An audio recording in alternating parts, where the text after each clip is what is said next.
Hello বন্ধুরা, দীপমিতা ভক্তা ব্লগসে তোমাদের সবাইকে স্বাগত। আশা করি তোমরা সবাই ভালো আছো। হ্যাঁ, আমিও ভালো আছি। চলে এসেছি আবার আরেকটা নতুন রেসিপি নিয়ে। আশা করি স্কিপ না করে পুরো ভিডিওটা দেখবে। আজকের রেসিপির জন্য আমার কী কী উপকরণ লাগবে।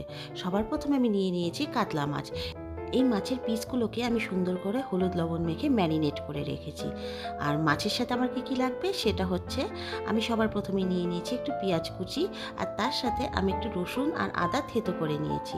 তার সাথে আমি একটুখানি টমেটো কেটে নিয়েছি, আর লঙ্কা স্বাদ অনুযায়ী, যে যেরকম ঝাল খেতে পছন্দ করো সেই অনুযায়ী লঙ্কাটা নেবে। লঙ্কাটা আমি মাঝখান দিয়ে একটু চিড়ে নিয়েছি। আর সবশেষে নিয়েছি একটু ধনে পাতা। আর গুঁড়ো মশলাতে কী কী নিয়েছি সেটাও একটু বলে দিই। নিয়েছি হচ্ছে আমি একটা তেজপাতা, একটা লবঙ্গ, একটা দারচিনি, একটা এলাচ, তার সাথে নিয়েছি হলুদ, লবণ, জিরার গুঁড়ো, ধনিয়ার গুঁড়ো আর একটু শুকনো লঙ্কার গুঁড়ো। কড়াইতে দিয়ে দিয়েছি আমি একটু সর্ষের তেল। সর্ষের তেলটা গরম হয়ে গেলে পরে এবার এর মধ্যে আমি এক এক করে আমার মাছের পিসগুলো ছেড়ে দিব। তারপর এক এক করে আমি আমার মাছের পিসগুলো সব সুন্দর করে ফ্রাই করে নিব। ও, একটা জরুরি কথা, মাছগুলো তেলে ছাড়ার আগে অবশ্যই তেলটাকে চেক করে নিবে, তেল যেন যথেষ্ট গরম থাকে, নইলে পরে মাছগুলো কিন্তু কড়াইয়ের গায়ের মধ্যে লেগে যাবে। মাছগুলোকে আমি সুন্দর করে ফ্রাই করে নিলাম। দেখো, আমার মাছগুলো সব ফ্রাই করা হয়ে গেছে। মাছ ভেজে যে তেলটা আমার বেঁচে গেছে, ওই তেলটা আমি আর চেঞ্জ করব না। এই তেলের মধ্যেই এবার আমি আমার বাকি রান্নাটা কমপ্লিট করব। সবার প্রথমে আমি দিয়ে দিচ্ছি তেলের মধ্যে একটা তেজপাতা, একটা লবঙ্গ, একটা দারচিনি আর একটা এলাচ। এবার এটা দেওয়ার পরে আমি তেলের মধ্যে দিয়ে দিব আমার কেটে রাখা পেঁয়াজগুলো। পেঁয়াজটাকে এবার আমি একটু হালকা হাতে নেড়ে চেড়ে নিব। তারপর আমি এটাকে ছেড়ে দিব একটু হালকা ফ্রাই হয়ে যাওয়ার জন্য। পেঁয়াজটা দেখো আমার হালকা ফ্রাই হয়ে এসেছে। এবার আমি দিয়ে দিব আমার কেটে রাখা টমেটোগুলো পেঁয়াজের সাথে তেলের মধ্যে দিয়ে তারপর এটাকেও আমি হালকা হাতে একটু নেড়ে চেড়ে এটাকেও আমি কিছুক্ষণের জন্য একটুখানি ফ্রাই হওয়ার জন্য ছেড়ে দিব। পেঁয়াজটাও দেখো আমার নরম হয়ে এসছে। এবার আমি দিয়ে দিব আমার থেতো করে রাখা আদা আর রসুনটা।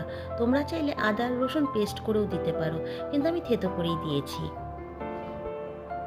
এবার সব শেষে আমি দিয়ে দিব আমার গুঁড়ো মশলাগুলো দিয়ে তারপর এটাকে আমি ভালো করে একদম মিশিয়ে নিয়ে নেড়ে চেড়ে তারপর এটাকে আমি ছেড়ে দিব সুন্দর করে কষে যাওয়ার জন্য।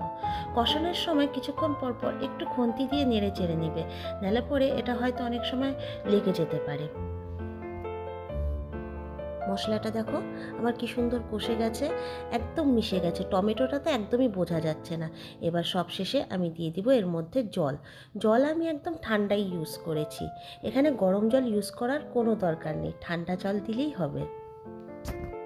আর যেহেতু আমি এটা ঝোল করব না, তাই জলটা আমি একদম কম ইউজ করেছি। জলটা দিয়ে তারপর উপর দিয়ে আমি দিয়ে দিলাম আমার কাঁচা লঙ্কাগুলো।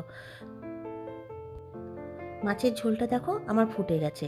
এবার আমি আমার কাতলা মাছের পিসগুলো এক এক করে এই ঝোলের মধ্যে ছেড়ে দিয়ে আমার মাছটা এই জলের মধ্যে একটু বয়েল হতে দেব।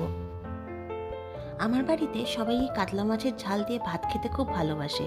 তোমরা যদি বাড়িতে কোনো সময় এই রেসিপিটা রান্না করো তাহলে অবশ্যই আমাকে জানাবে যে কেমন টেস্ট হয়েছিল।